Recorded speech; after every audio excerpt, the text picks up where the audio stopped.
everybody. It's pretty early this morning. I'm up, Brenda's still sleeping, and I wanted to read some things from Oswald Chambers' My Utmost for His Highest. This is my devotion that I take with me wherever I go. And what you're looking at is the lake next to the hotel where we are in Lake Placid, and we have a congregation of geese. Most of them are paying attention, but one of them's back there just snacking. You know, it's kind of a typical church service. August the 5th. This is called The Baffling Call of God. And all things that are written by the prophets concerning the Son of Man shall be accomplished.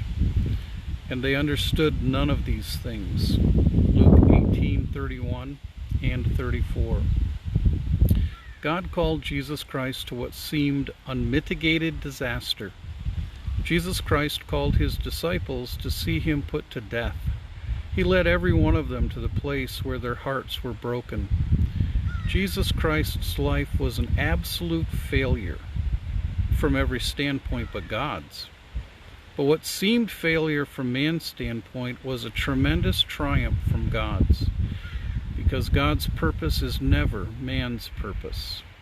There comes the baffling call of God in our lives. The call of God can never be stated explicitly. It is implicit. The call of God is like the call of the sea. No one hears it but the one who has the nature of the sea in him. It cannot be stated definitely what the call of God is to, because his call is to be in comradeship with himself for his own purposes, and the test is to believe that God knows what he is after. The things that happen do not happen by chance. They happen entirely in the decree of God. God is working out his purposes. If we are in communion with God and recognize that he is taking us into his purposes, we shall no longer try to find out what his purposes are.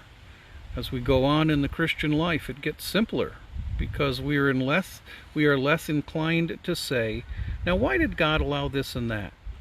Behind the whole thing lies the compelling of God. There is a divinity that shapes our ends.